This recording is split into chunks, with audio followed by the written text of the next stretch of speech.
Hello and welcome to Asian X academy. अॼु जे असांजे लेक्चर जो टॉपिक पास्ट परफेक्ट टेंस आहे। असां पास्ट परफेक्ट जी डेफिनेशन, उन जे यूज़ेज ऐं उन जा कुझु एग्जांपल डिस्कस कंदासीं। गॾोगॾु असां पास्ट परफेक्ट ऐं पास्ट सिंपल जे डिफरेंस खे बि डिस्कस कंदासीं। लेक्चर शुरू थियण खां पहिरियां असांजे इन चैनल खे लाइक, शेयर ऐं सब्सक्राइब ज़रूरु कंदा। अचो त शुरू कयूं था अॼु जो ई लेक्चर।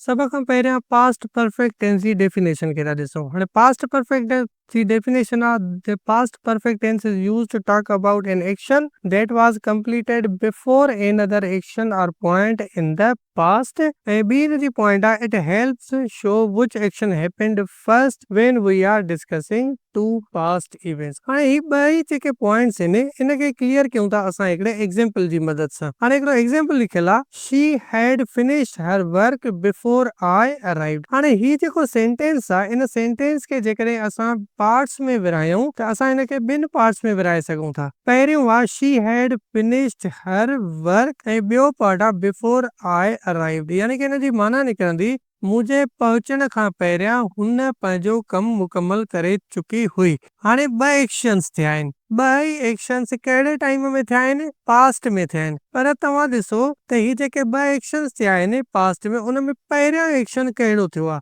पहिरियों जेको एक्शन थियो आहे उहो वर्क खे फिनिश करण वारो थियो आहे। उन खां बाद में आई जे अराइव वारो एक्शन थियो आहे। त पास्ट परफेक्ट टेंस हिकिड़ो अहिड़ो टेंस आहे जेको ॻाल्हाईंदो आहे उन्हनि एक्शन्स जे बारे में जेके पास्ट में शुरू थिया, पास्ट में कुछ टाइम जारी रहा, पास्ट में ही खत्म थिया। पर मोस्टली ही ॻाल्हायो वेंदो आहे उन सेंस में जॾहिं पास्ट में ॿ एक्शन्स थिया, उन ॿिन्ही एक्शन्स मां पहिरियां जेको एक्शन थियो उन पहिरें एक्शन खे पास्ट परफेक्ट टेंस सां लिखियो वेंदो आहे।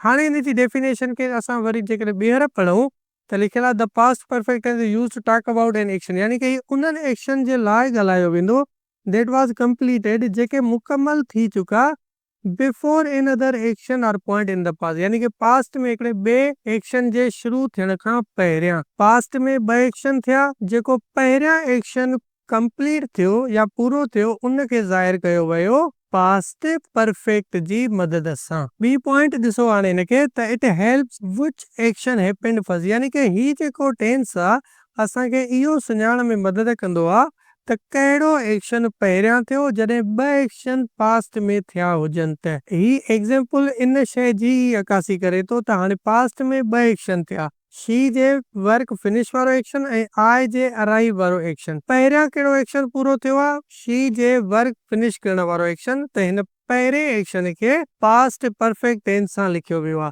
हाणे इन खे टेक्निकली हिकिड़ो नालो ॾिनो वेंदो आहे प्रीवियस एक्शन, यानी कि पास्ट में अगरि ॿ एक्शन थिया, जेको पहिरियों एक्शन थियो उनखे प्रीवियस एक्शन चयोसीं ऐं बाद में जेको एक्शन थियो उनखे सबसीक्वेंट एक्शन बि चयो वेंदो आहे।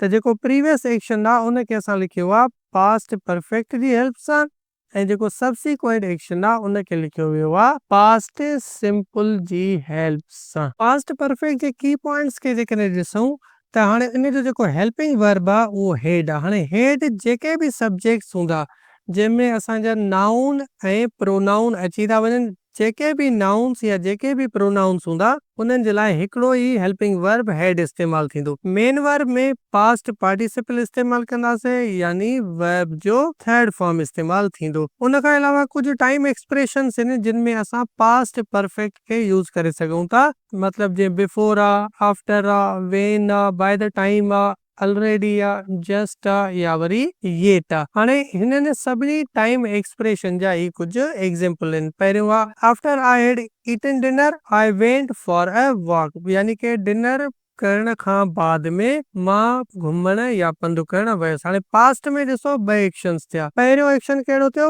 डिनर जे ईटिंग जो। बाद में जेको एक्शन थियो आहे उहो वॉक जो थियो आहे। त जेको पहिरियों एक्शन थियो आहे उनखे पास्ट परफेक्ट सां ज़ाहिर कयो वियो आहे, जेको सेकंड एक्शन आहे उनखे लिखियो वियो आहे पास्ट सिंपल सां। ॿियो ॾिसो sentence by the time she arrived we had started the meeting, यानी कि हुन जे पहुचण ताईं असां मीटिंग शुरू करे छॾी हुईसीं। पहिरियां कहिड़ो एक्शन थियो आहे? मीटिंग जे शुरू थियण वारो। बाद में एक्शन थियो आहे उन जे पहुचण वारो। ॿियो सेंटेंस ॾिसूं था, he had already left when I called him, यानी कि जॾहिं मूं हुनखे कॉल कई त हू पहिरियां ई निकिरी चुको हुयो। पहिरियां एक्शन थियो आहे निकिरी वञण वारो, बाद में एक्शन थियो आहे कॉल वारो। ॿियो एग्जांपल ॾिसूं था, I had just finished my homework when the lights went off, यानी कि पहिरियां एक्शन कहिड़ो थियो आहे होमवर्क जे फिनिशिंग वारो ऐं बाद में एक्शन थियो आहे लाइट जे वञण वारो। त पास्ट परफेक्ट इन सेंस में ई इस्तेमाल थींदो आहे जॾहिं ॿ एक्शन्स पास्ट में हुजनि, जेको पहिरियां एक्शन कंप्लीट थियो हुजे उनखे पास्ट परफेक्ट सां ज़ाहिर कयो वेंदो आहे, बाद वारे एक्शन खे पास्ट सिंपल सां ज़ाहिर कयो वेंदो आहे। इन जा हेल्पिंग वर्ब हेड आहिनि, मेन वर्ब में थर्ड फॉर्म इस्तेमाल कंदासीं ऐं इन जे एम्फेटिक में इस्तेमाल थींदो वर्ड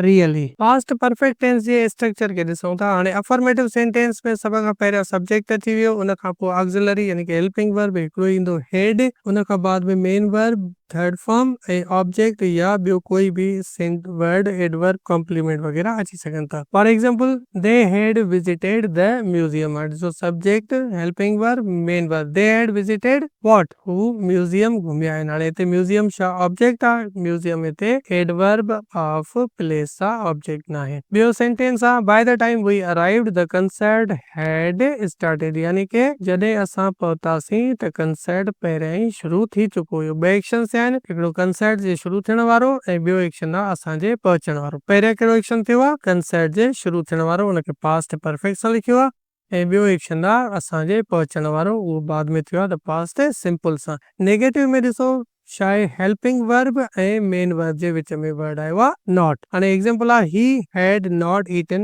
मील, हुन मानी न खाधी हुई, ऐं ॿियो आहे शी हैड नॉट फिनिश्ड हर वर्क, हुन पंहिंजो कमु मुकमल न कयो हुयो। अफर्मेटिव नेगेटिव खां बाद में इंटरोगेटिव सेंटेंसिस था ॾिसूं। हाणे पहिरियां ई जेको असां डिस्कस कयोसीं त पहिरियां ईंदो असांजो हेल्पिंग वर्ब, बाद में सब्जेक्ट मेन वर्ब ऐं जेको बि जुमिले जो स्ट्रक्चर आहे उहो। एग्जांपल आहे, हैड you seen that movie before yesterday, काल्ह खां पहिरियां छा तव्हां हीअ मूवी पहिरियां ॾिठी हुई। Helping verb subject main verb and rest of the sentence. ॿियो सेंटेंस ॾिसूं, had she cooked meal when you called her, यानी कि जॾहिं तव्हां हुनखे कॉल कई त छा उहा मानी पचाए चुकी हुई। पहिरियां ॾिसो असांजो आयो आहे पास्ट परफेक्ट जो स्ट्रक्चर ऐं बाद में आयो आहे पास्ट सिंपल जो स्ट्रक्चर। ही सेंटेंस इंटरोगेटिव वारे फॉर्म में आहे त पहिरियां ॾिसो असां हेड खे यूज़ कयो आहे जुमिले जे शुरूआत में। स्ट्रक्चर खां बाद में अचूं था त असां ही पास्ट परफेक्ट टेंस खे किथे इस्तेमाल करे सघूं था। हिन जी यूज़ेज विद एग्जांपल में ॾिसूं त जेका पहिरीं हिन जी यूज़ेज आहे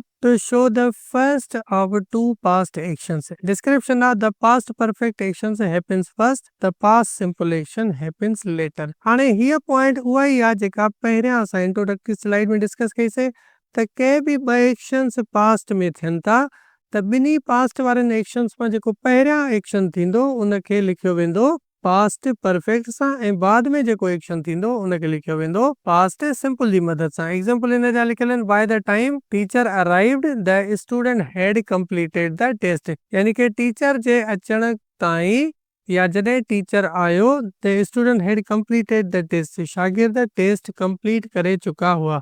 ॿ एक्शन्स थिया आहिनि, हिकिड़ो टीचर जे अचण जो, ॿियो एक्शन थियो आहे स्टूडेंट जे टेस्ट कंप्लीट जो। मतिलबु जॾहिं टीचर आयो त स्टूडेंट्स पहिरियां ई टेस्ट कंप्लीट करे चुका हुया। हिन खे असां लिखियोसीं पास्ट परफेक्ट जी हेल्प सां ऐं हिन खे लिखियोसीं पास्ट सिंपल जी हेल्प सां। हिन सेंटेंस जी पोजीशन खे रिवर्स बि करे सघिजे थो। हाणे हिन सेंटेंस खे असां ईअं बि लिखी सघूं था, the students had completed the test by the time teacher arrived. त कंहिं बि सेंटेंस में पहिरियां पास्ट सिंपल था ॾियूं या पहिरियां पास्ट परफेक्ट था ॾियूं, इन सां कोई बि फ़र्क़ु न आहे। बसि सिर्फ़ु इहो ॾिसणो आहे त पहिरियां जेको एक्शन पूरो थियो आहे उनखे पास्ट परफेक्ट सां ज़ाहिर कयो वञे, बाद वारे एक्शन खे पास्ट सिंपल सां ज़ाहिर कयो वञे। ॿियो एग्जांपल आहे, शी हैड लेफ्ट बिफोर आई रीच्ड हर होम, उहो पहिरियां ई निकिरी चुकी हुई मुंहिंजे उनजे घर जे अचण खां अॻु, यानी कि पहिरियां उनजे निकिरी वञण जो एक्शन थियो आहे, बाद में मुंहिंजो उनजे घर अचण जो एक्शन थियो आहे। पास्ट परफेक्ट जो जेको सेकंड यूज़ आहे उहो आहे टू एक्सप्रेस काज़ इन द पास्ट। हाणे पास्ट में काई बि शइ थी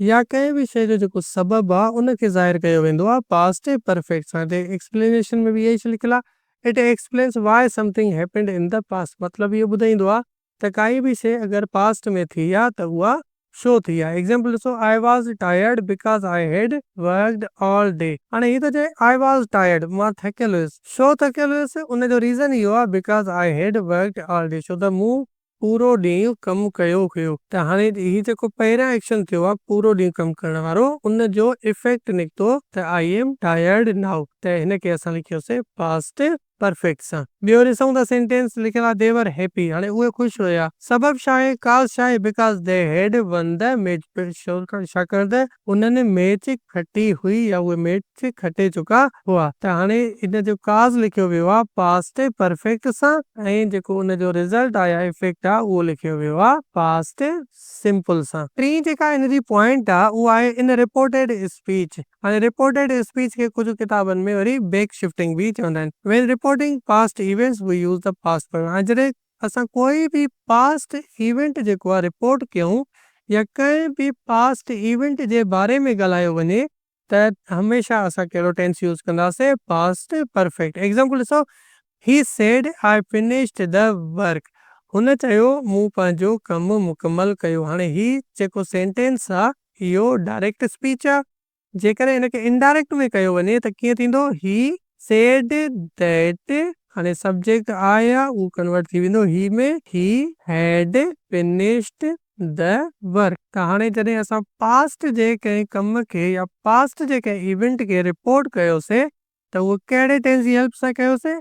उहो असां कयोसीं पास्ट परफेक्ट जी हेल्प सां। पास्ट परफेक्ट में जेका फोर्थ पॉइंट आहे उहा आहे अनरियल कंडीशंस इन द पास्ट। मतिलबु पास्ट में काई शइ अहिड़ी थी जंहिंजो हक़ीक़त सां कोई बि तालुक न आहे त उनखे पास्ट परफेक्ट सां ज़ाहिर करे सघूं था। हाणे ही जेका पॉइंट आहे इहा रिलेटेड आहे थर्ड कंडीशनल, यानी कि जेके कंडीशनल टाइप्स ऑफ सेंटेंसिस आहिनि उन सां। हाणे जेके कंडीशनल टाइप्स आहिनि उन में जेको लास्ट कंडीशनल आहे जंहिंखे थर्ड कंडीशनल चयो वेंदो आहे उनखे ज़ाहिर कयो वेंदो आहे पास्ट परफेक्ट जी हेल्प सां। For example, if I had studied earlier I would have passed the test. यानी कि जेकॾहिं मां महिनत कयां हा त मां टेस्ट पास करे वञा हा। यानी कि पास्ट में हिकिड़ी शइ न थी आहे, जेकॾहिं मां महिनत कयां हा, पर छा हक़ीक़त में मतिलबु मां महिनत कई? मां महिनत न कई, जंहिंजे करे मां टेस्ट पास न करे सघियुसि। त हाणे जेको हिन जो इफ क्लॉज असां लिखियो आहे उहो कहिड़े टेंस जी हेल्प सां लिखियो आहे? उहो लिखियो आहे पास्ट परफेक्ट जी हेल्प सां। ॿियो ॾिसूं था sentence, she would have helped U. हूअ तव्हांजी मदद करे हा।